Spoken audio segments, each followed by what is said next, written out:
Olá mais uma vez para você que nos acompanha aqui pelas redes sociais do Senar, o podcast falando aqui diretamente de Rio Branco, estado do Acre, durante esse período de Expo Acre, a maior feira de agronegócios do estado, que completa 50 anos. Nós estamos recebendo personalidades que estão envolvidas nessa produção, seja na produção direta, indireta e também nas discussões. Hoje eu recebo aqui já nos nossos estúdios a Tícia Veloso, que é coordenadora do Fórum Empresarial aqui do estado do Acre, também o Judson Valentim, que é coordenador da Câmara Técnica de Agronegócio, né, e também da pesquisador da Embrapa. Pessoal, muito obrigado pela participação de vocês, aceitarem o convite em vir aqui falar um pouquinho dessa experiência de vocês. Seu Judson, para ser justo, vamos começar com as mulheres, tá bom? Tícia, por favor, fala para a gente um pouco como funciona o Fórum Empresarial, como é que ele está constituído. Eu sei que teve uma ampliação agora também de grupos de trabalho, não é? Isso mesmo. Vitor, antes de tudo, obrigada pelo convite. É sempre um prazer estar aqui para falar um pouco da atuação do Fórum. Só para recapitular, para quem não conhece, o Fórum Empresarial é uma associação privada, né, sem fins lucrativos, formada pelas 3 federações: Federação da Agricultura e Pecuária, Federação do Comércio e Federação das Indústrias. As 3 federações se reuniram há alguns anos, começaram a trabalhar num movimento informal, mas conjugando esforços. Com o passar do tempo, com os dos anos, legitimaram. O Fórum hoje tem sua personalidade jurídica, sua atuação consolidada. Temos hoje 6 câmaras técnicas, dentre elas a queridinha Câmara Técnica do Agronegócio.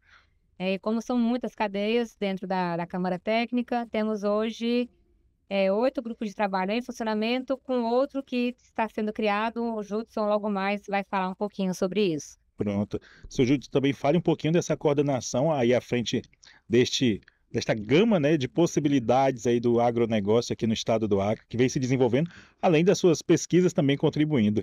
Olha, a Câmara Técnica do Agronegócio é um espaço de diálogo que reúne o setor privado, os diferentes atores das cadeias produtivas ligadas ao agronegócio do setor privado, né, reúne também instituições de pesquisa, a universidade, órgãos de governo, buscando identificar gargalos que estão afetando as cadeias produtivas de forma negativa e também oportunidades que você possa investir para ampliar e potencializar a contribuição dessas cadeias para o desenvolvimento do estado do Acre.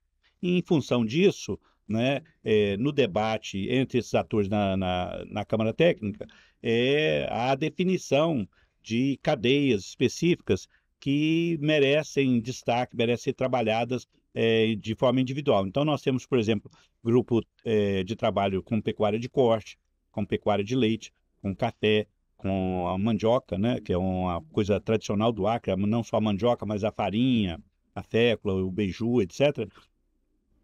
Temos uma Câmara Técnica de Fruticultura, que envolve as várias espécies fruteiras, algumas nativas, outras exóticas, né?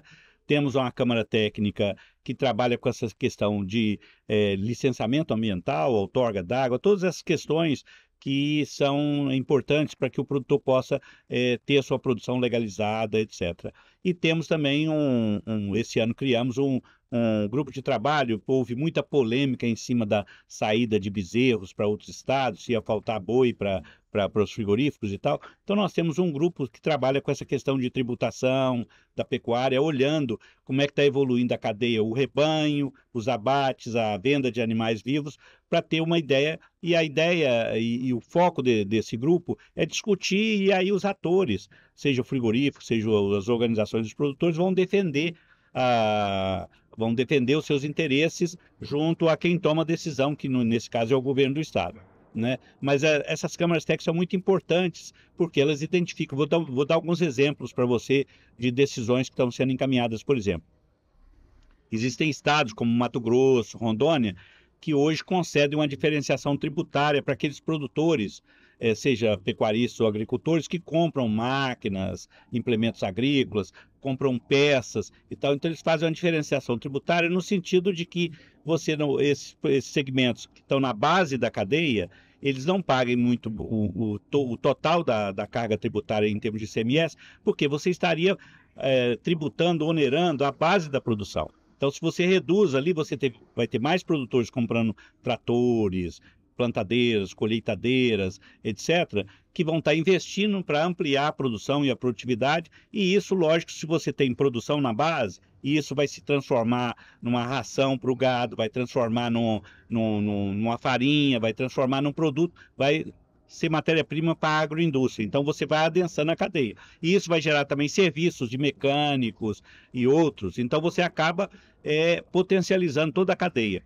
Então, esse, por exemplo, é uma demanda que nós estamos encaminhando junto ao governo do estado, por exemplo. E tem outros gargalos que vão sendo identificados e vão sendo encaminhados, né? Então, sempre o objetivo da Câmara Técnica é exatamente isso, potencializar essas cadeias, né, e com a participação de todos os atores. Eu acho interessante que vocês não têm muito tempo, vocês também estão realizando alguns fóruns de debates, né? Recentemente tivemos aí a pecuária de cria, tivemos, se não me engano, ano passado a questão da pecuária de leite, né? E essa expansão, os atendimentos técnicos, colocando para o produtor, de fato, que a sua propriedade pode se tornar e deve ser uma empresa PJ dele, né? Exatamente. Essa é uma coisa importante, né? O Acre hoje é o estado que ele tem na atividade de cria. Para você ter uma ideia, 95% de todos os estabelecimentos que têm pecuária no Acre têm até 500 cabeças de gado. 74 tem até 100 cabeças de gado.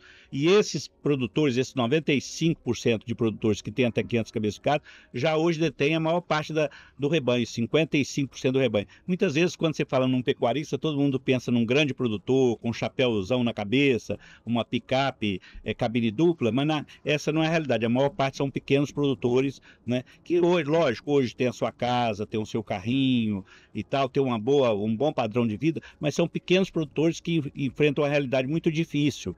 Por exemplo, no Acre, 95% dos produtores ainda não tem trator, 94% dos produtores não têm assistência técnica desses pequenos produtores. Então, eles têm muitos desafios e o fórum é um espaço que a gente identifica essas questões e aí articula não só com o governo do estado, mas muitas vezes SEBRAE, o Senar, para poder suprir onde o governo às vezes não consegue alcançar, o setor privado também investe para que ampliar o conjunto. Até porque, por exemplo, o produtor de cria é a base do bezerro que depois vai ser comercializado para o produtor, o médio, o grande produtor que vai fazer a recria e engorda. Então, ter um bom bezerro, um bezerro de qualidade, com um bom peso, com uma boa genética, é muito importante para que depois você possa ter um boi com a carne de qualidade, ganhando peso, etc. Então, esses fóruns são muito importantes porque aí também o setor privado participa, os pesquisadores têm a oportunidade de apresentar os resultados. Hoje nós tivemos aqui pesquisadores de renome trazidos pela CNA para mostrar não só a realidade de quanto está custando produzir um arroba no Acre, por exemplo, mas também as perspectivas do mercado para frente, para o futuro. Para saber, porque hoje o produtor está produzindo um bezerro e a pessoa que está fazendo a recria precisa saber como é que vai estar o preço da arroba e o preço do bezerro daqui a 12 meses, para que ele possa planejar e ver se ele tem perspectiva de estar cobrindo os custos de produção, porque o custo todo dia aumenta. Então, se o preço da arroba não aumenta, você tem que ver como é que você lida com isso para poder se manter no negócio, né? E disse, o fórum também ele realiza esse levantamento, né? Nós conversamos agora há pouco nos bastidores.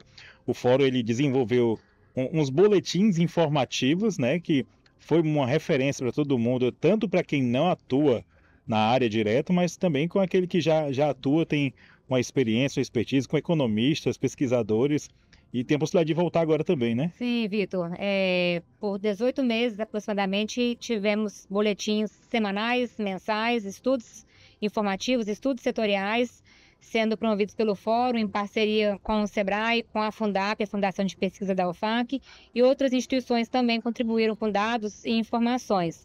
Então, a gente conseguiu trabalhar várias cadeias no agro, a gente soltou, publicamos vários boletins interessantes, a questão de soja, a questão da exportação, trouxemos um boletim específico do café também, e trabalhamos outros setores da economia, trabalhamos o turismo no boletim, a construção civil, as outras câmaras técnicas do fórum também. Os boletins realmente foram, eles eram esperados, pelos empresários, pelas federações. Eles praticamente pautavam os setores, né? Sim, a gente conseguiu, esse protocolo protagonismo, até com o governo também conseguimos que os nossos boletins, que as pessoas se apropriassem, as instituições, dos dados dos boletins, dos estudos, e a gente está finalizando uma nova parceria para que a gente possa voltar com um boletim. Tá? Em breve teremos novos estudos, novos boletins. E, seu Judson, o que tem se destacado também aqui dentro na nossa produção local? Olha, a pecuária, né? Nós agora temos hoje um rebanho no estado, hoje deve estar em torno de 5.200.000 cabeças. Nós temos, interessante que o Acre, entre todos os estados da Amazônia, é aquele que tem a menor proporção de áreas de pastagem degradadas. É o estado que tem, no Brasil, uma das maiores taxas de lotação, ou seja, número de cabeças de gado por hectare de pastagem. Então, nós temos realmente uma pecuária bastante produtiva e competitiva. E com o crescimento agora, nós estamos com um processo crescente de pecuaristas que estão virando agricultores, produtores de soja, milho. Então, fazem um plantio de soja em outubro, né? Colhe essa soja no final de janeiro, imediatamente plantam milho com capim, colhe um milho em junho, julho, agosto, setembro, ainda faz um boi safrinha. Então, numa área que antes você produzia aí só carne, 6 arrobas, hoje você consegue produzir 65, 70 sacas de soja, mais 80, 100 sacas de milho e mais 3 arrobas de boi safrinha ainda. E é lógico que com esse aumento da produção de soja e milho, nós estamos potencializando a matéria-prima, por exemplo, para Acriaves e Dom Porquito, para Granja Carijó, para todos esses empreendimentos que estão trabalhando no setor de pecuária, mas a pecuária seja com a avicultura de postura, a avicultura de corte e com a suinicultura, né? Não sei se vocês sabem, mas hoje quase 40% do mercado de carne suína no Peru já é abastecido pelo Acre. Né? O Acre, então, já tem esse espaço na exportação. E nós temos perspectiva agora, até o fim do ano, de um frigorífico do Acre, né? Não das grandes redes, mas um frigorífico do Acre, já está habilitado, mas está terminando a adequação da sua estrutura para passar a exportar também. Então, isso pode certamente ter um impacto grande no preço, né? A arroba do Acre sempre está aí em torno de 15% a 20% abaixo do preço de São Paulo, mas porque nós estamos aqui no fim da linha, né? Mas nós podemos virar está no início da linha aqui, com um mercado muito grande aqui, não só do Peru, mas também para o mercado asiático no futuro. E lógico, a cadeia da soja, a Embrapa já fez estudos que estão reconhecidos pelo zoneamento ecológico e econômico, mostrando que nós temos aí 380 mil hectares de área de pastagem, muitas delas com baixa produtividade, que podem ser convertidos para a produção de soja, milho e boi safrinha, se chama de integração lavoura-pecuária, né? E hoje nós temos aí em torno de 20 mil hectares. Então, nós temos 360 mil hectares que, se for convertido para esses sistemas de produção de integração lavoura-pecuária, pode fazer crescer mais 10 bilhões ao produto interno do estado do Acre. Então, seria uma revolução, né? E a gente acha que essa revolução vai acontecer ao longo do tempo. E o fórum aí articula essas instituições para tentar mapear os gargalos que podem desacelerar ou podem tentar impedir, para poder resolver, como se fosse um trem, um limpa-trilhos que vai à frente do trem, limpando o trilho para que ele possa fazer o seu percurso em boa velocidade. O senhor fez algumas pontuações aí que eu acho que tem que ser chamada a atenção das pessoas que criticam a parte da produção. O senhor falou na questão de áreas degradadas. Hoje o pecuarista, ele é quem batalha para tentar recuperar essas áreas por conta disso que o senhor falou. Um momento é a soja, um momento é o milho, outro momento já é outra safra. Então está sempre em produção, né? Aquela história de não, vamos desmatar só para criar boi, não tem mais isso. A consciência já é do próprio pecuarista, né? Que as pessoas falam por desconhecimento, né? E também a questão da exportação, como o senhor falou, nós temos aí a possibilidade da Rota Rondon, né, expandir ainda mais a questão de comercialização do que nós temos aqui no estado do Acre, né? Exatamente. Assim, para a pessoa urbana, eu sempre digo o seguinte: o maior sonho de toda a família é conseguir, às vezes, comprar um terreno ou comprar a sua casa e ter a sua moradia, porque aí você já está, de certa forma, garantido, né? E todo mundo que consegue comprar ou construir a sua casa, ele investe muito na manutenção daquela casa, pintando, limpando, cuidando, para que ela não degrade. O produtor é a mesma coisa. O maior patrimônio que tem um produtor além da família, acho que a família é o principal, mas o patrimônio em termos de capital mesmo é a terra que ele tem, que ele comprou, que ele herdou do seu pai, ou que ele recebeu do governo através do INCRA, né, ou de outro órgão, e ele faz tudo para que essa área, para que esse patrimônio dele não se degrade. Então, porque é o pão dele, né? O maior interessado na manutenção da produtividade, na conservação do solo, na conservação da água, é o produtor. Porque sem a terra produtiva, sem água na propriedade dele, ele não consegue produzir.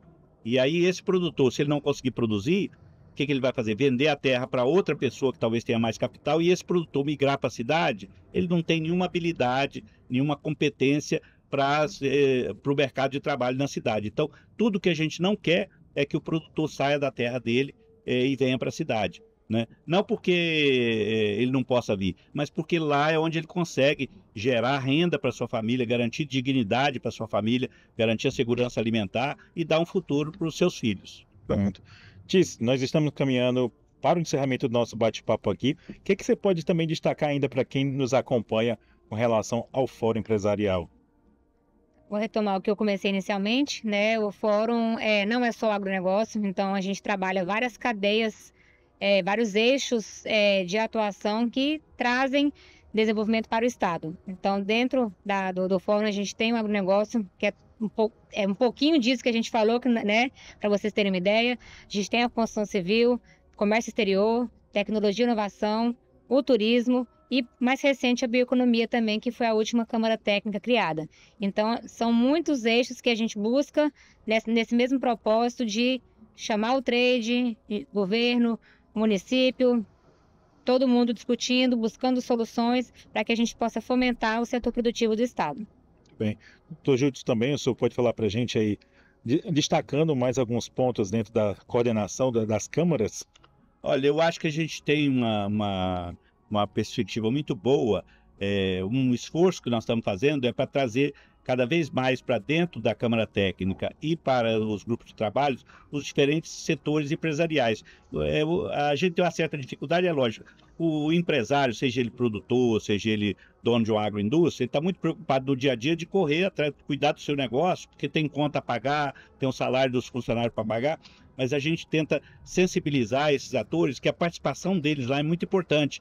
Porque eles é que estão sentindo no dia a dia os problemas, eles que sabem onde é que o sapato está apertando, e para nós, para o Fórum, é muito importante que esses problemas, os principais entraves, sejam identificados e que eles sejam solucionados, porque o Fórum existe em função exatamente dessa necessidade desse setor de ter os seus problemas identificados e encaminhados para que sejam solucionados. As pessoas que têm curiosidade em fazer algum tipo de participação, elas devem procurar das três bases, né, das federações primeiro.